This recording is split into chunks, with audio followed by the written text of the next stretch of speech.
আলহামদুলিল্লাহ, আল্লাহর নামে। সুবহানাহু ওয়া তাআলা, যিনি পরম করুণাময়, সর্বাধিক করুণাময়, এবং আমাদের প্রিয় নবীর উপর শান্তি বরকত বর্ষিত হোক। মাঝে মাঝে মনে হয় আল্লাহ যেন আমার কাছ থেকে একে একে সবাইকে দূরে সরিয়ে দিচ্ছেন।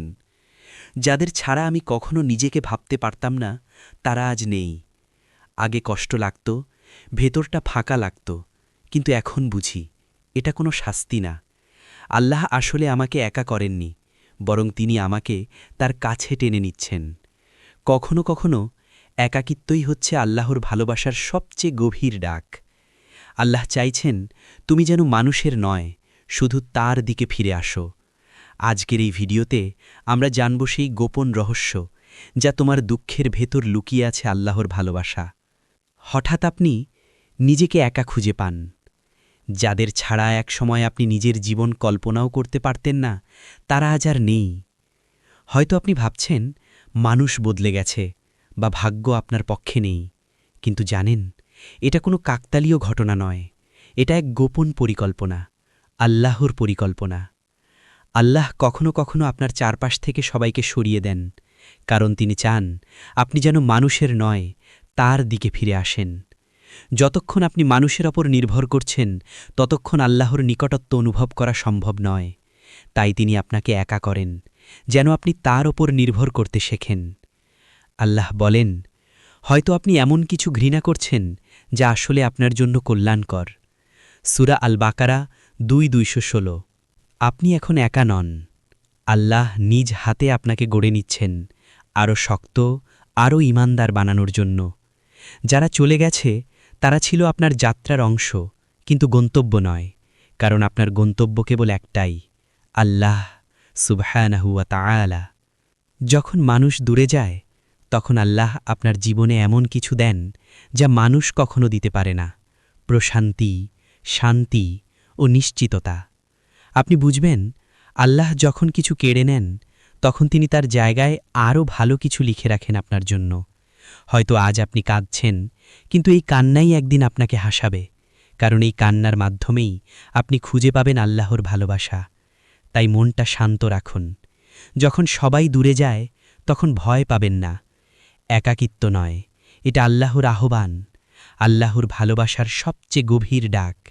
তিনি চান আপনি যেন সবার আগে, সবার চেয়ে বেশি তাকে ভালোবাসেন, তাকে স্মরণ করেন আর তারই কাছে ফিরে যান। যখন সবাই দূরে যায়, তখন আল্লাহ তোমার সবচেয়ে কাছের হয়ে যান।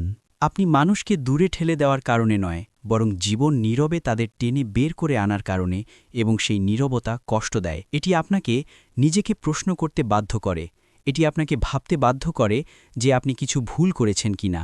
এটি আপনাকে জিজ্ঞাসা করতে বাধ্য করে, কেন আমার? কিন্তু যদি এই বিচ্ছিন্নতা প্রত্যাখ্যান না হয়, যদি আল্লাহ সুবহানাহু ওয়া তাআলা আপনাকে মানুষ থেকে দূরে না রেখে বরং এমন কিছু থেকে দূরে সরিয়ে রাখেন যা আপনার আত্মার আর কখনো পরিবর্তন করে না। ইতিহাস এমন একটি প্যাটার্ন দেখায় যা অনেকেই মিস করে। বৃদ্ধির আগে দূরত্ব থাকে, স্পষ্টকার আগে নীরবতা। এটি কোনো প্রেরণাদায়ক ধারণা নয়, এটি এমন কিছু যা আমরা বারবার এবং আবার বাস্তব ইসলামী ইতিহাসে দেখতে পাই। এই অনুসরমার্কে আমরা বিচ্ছিন্নতা কেন ঘটে তার 5টি বাস্তব কারণ উন্মোচন করব। আবেগগতভাবে সান্ত্বনাদায়ক কারণ নয়, বরং বাস্তবতা, বিশ্বাস এবং মানব অভিজ্ঞতার উপর ভিত্তি করে কারণ।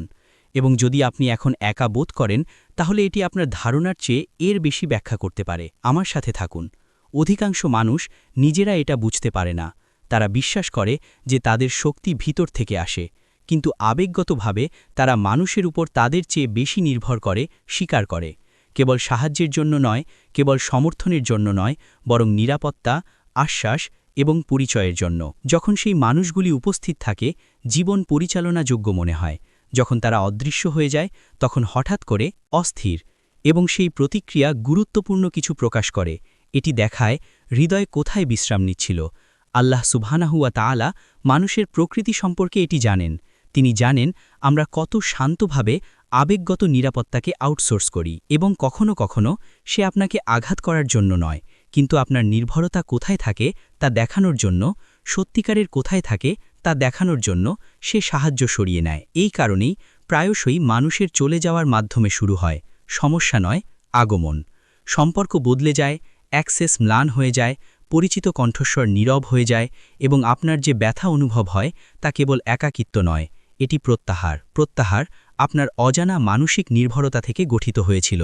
এই ধরনটি ইসলামী ইতিহাস জুড়ে দৃশ্যমান, শাস্তি হিসেবে নয় বরং প্রস্তুতি হিসেবে। মক্কার প্রাথমিক মুসলিমদের দিকে তাকান, তারা প্রথমে সম্পদ হারায়নি, তারা মানুষ হারিয়েছে, পরিবারগুলি দূরে সরে গেছে, উপজাতিরা সুরক্ষা প্রত্যাহার করেছে, সামাজিক অবস্থান রাতারাতি ভেঙে পড়ে। বয়কট শুধুমাত্র খাবার সীমাবদ্ধ করেনি, এটি আবেগগত নিরাপত্তাকে ক্ষতিগ্রস্ত করে।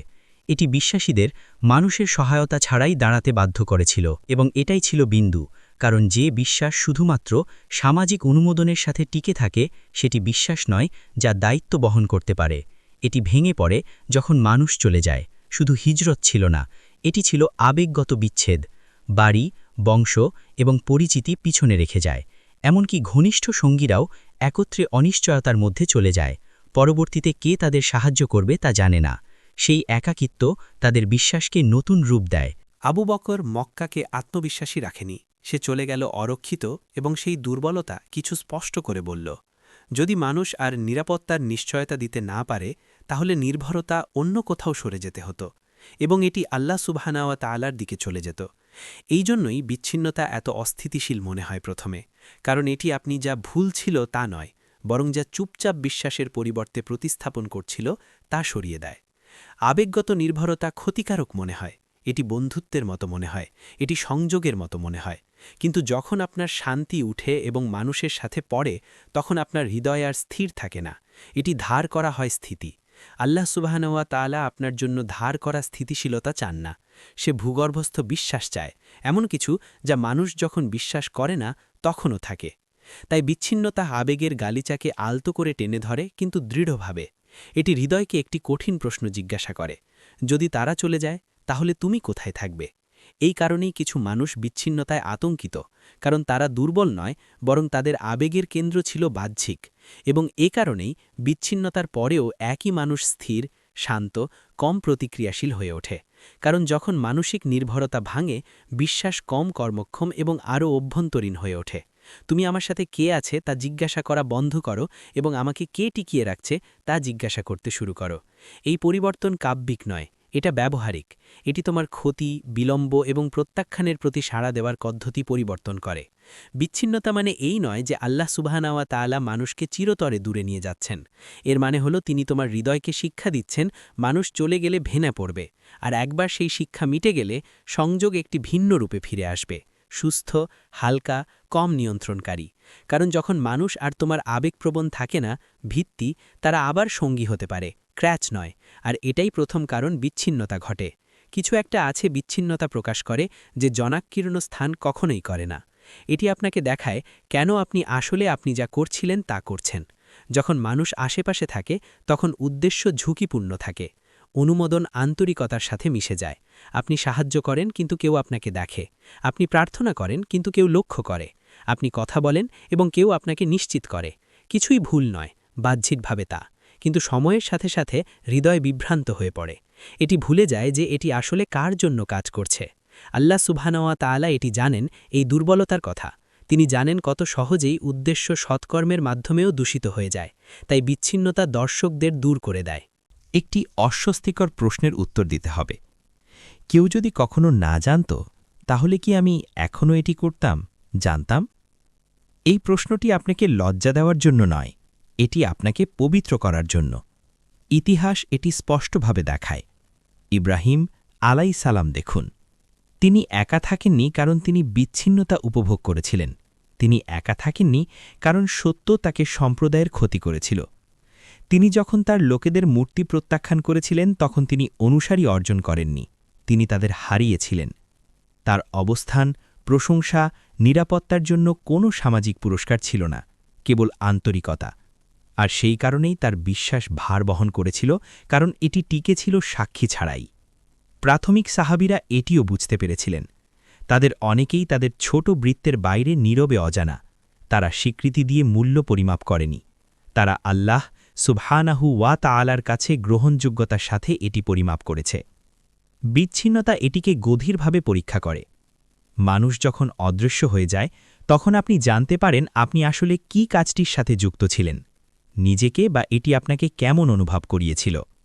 কিছু মানুষ বিচ্ছিন্নতা অবস্থায় প্রার্থনা করা বন্ধ করে দেয়, কারণ তারা বিশ্বাস করে না, বরং কারণ ধারাবাহিকতা দেখার জন্য কেউ থাকে না।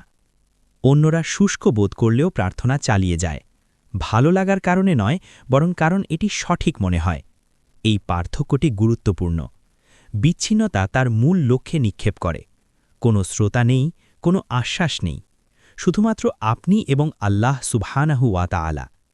এবং এটা অস্বস্তিকর কারণ এটা অহংকার প্রকাশ করে, এটা মানুষকে আনন্দিত করে, এটা বৈধতার ওপর ভিত্তি করা অভ্যাস প্রকাশ করে। এই কারণেই বিচ্ছিন্নতা মানুষকে কষ্ট দেয় যারা সবচেয়ে বেশি খুশি, কারণ তারা দুর্বল নয়, বরং তাদের প্রেরণা বাহ্যিকভাবে খাওয়ানো হয়েছিল। আল্লাহ সুবহানাহু ওয়া তাআলা সেই নির্ভরতা ছিন্ন করার জন্য বিচ্ছিন্ন করেন, আস্তে আস্তে ইচ্ছাকে তার উৎসে ফিরিয়ে আনার জন্য। তোমাকে অপমান করার জন্য নয়, বরং মুক্ত করার জন্য। তোমাকে, কারণ মানুষের জন্য করা কাজ তোমাকে ক্লান্ত করে। আল্লাহর জন্য করা কাজ সুবহানাহু ওয়া তাআলা তোমাকে মাটিতে ফেলে দেয়। যখন উদ্দেশ্য পরিষ্কার হয়ে যায়, কর্ম হালকা, ধারাবাহিকতা শান্ত হয়ে যায়, আপনি অভিনয় করা বন্ধ করেন, আপনি অভিনয় শুরু করেন। এবং যখন সেই পরিবর্তন ঘটে, যদিও কেউ আপনার প্রচেষ্টা কখনো না দেখে, এটি অবশেষে সৎ বোধ করে। সেই কারণেই বিচ্ছিন্নতা আপনার জীবনকে খালি করতে আসে না, বরং আপনার উদ্দেশ্যকে খালি করতে আসে, যার কোনো মূল্য নেই সেখানে। যখন লোকেরা আশেপাশে থাকে, তখন বিক্ষিপ্ত থাকা, ব্যস্ত থাকা সহজ। কথোপকথন স্থান পূরণ করে, সময়সূচি শব্দ তৈরি করে, এবং মনোযোগ বাইরের দিকে থাকে। কিন্তু বিচ্ছিন্নতা সব কিছু দূর করে। কোনো ভিড় নেই, মিশে যাওয়ার জন্য, লুকোনোর জন্য কোনো রুটিন নেই, পিছনে পালানোর জন্য কোনো বিক্ষেপ নেই। এবং হঠাৎ করেই তুমি তোমার সাথেই থেকে যাও। এই অংশটি অনেক মানুষ ভয় পায়। নিঃসঙ্গতা নয়, বরং যা প্রকাশিত হয় নীরবতার মধ্যে, কারণ নীরবতার একটি উপায় আছে কোনো শব্দ ঢেকে রেখেছিল তা প্রকাশ করার জন্য। অভ্যাস, দুর্বলতা, এড়িয়ে যাওয়া সত্য। আল্লাহ সুবহানাহু ওয়া তাআলা বিচ্ছিন্নতা ব্যবহার করেন এই সততা তৈরি করার জন্য, তোমাকে অভিভূত করার জন্য নয়, বরং তোমাকে প্রকাশ করার জন্য। ভিড়ের জীবনে আমরা বুঝতে না পেরে অনেক মুখোশ পড়ে থাকি, ভূমিকা, প্রত্যাশা, নিজের সামাজিক সংস্করণ। বিচ্ছিন্নতা এই মুখোশগুলিকে আলতো করে কিন্তু দৃঢ়ভাবে সরিয়ে দেয়, এবং যা থাকে তা হলো আপনি আসলে কে। এই প্রক্রিয়াটি কারণে অস্বস্তিকর, কারণ বৃদ্ধি উন্নতির মাধ্যমে শুরু হয় না, এটি স্বীকৃতি দিয়ে শুরু হয়। ইসলাম সর্বদা এই অভ্যন্তরীণ জবাবদিহিতার উপর জোর দিয়েছে। সততা। ওমরের দিকে তাকান, তার অবস্থান সত্ত্বেও তিনি ক্রমাগত নিজেকে প্রশ্ন করেছিলেন। তিনি নিজেকে অন্য কারো সামনে জবাবদিহি করতে বাধ্য করেছিলেন, জনসাধারণের প্রদর্শনীতে নয়, বরং ব্যক্তিগত প্রতিফলন। ভাবুন, আপনি যখন ভিডিওটি শেষ করছেন, মনে হবে যেন আপনি একা, কিন্তু আসলে একা নন। আল্লাহ আপনার পাশে আছেন। তিনি দেখছেন আপনার হৃদয়, আপনার মন, আপনার প্রয়াস। এই মুহূর্তেই তিনি আপনাকে বিশেষ কিছু দিতে চাচ্ছেন, শান্তি, শক্তি, আধ্যাত্মিক প্রেরণা এবং এমন কিছু যা আপনি কল্পনাও করতে পারেন না। শুধু বিশ্বাস রাখুন, পাঠ চালিয়ে যান এবং আল্লাহর নিকটত্ব অনুভব করুন। মনে রাখবেন, আপনি একা নন। আল্লাহ আপনার জন্য সবসময় উপস্থিত এবং তার রহমত আজও প্রবাহিত হচ্ছে।